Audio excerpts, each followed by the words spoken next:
31 अक्टूबर को मनाया जाता है।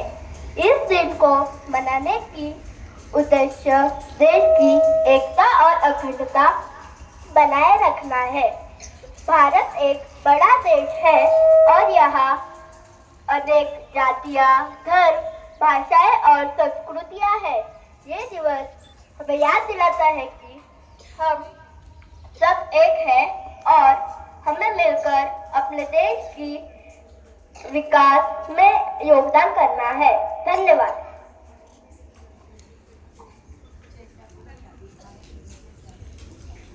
Let's go. एक भारत श्रेष्ठ भारत। विविधता में एकता,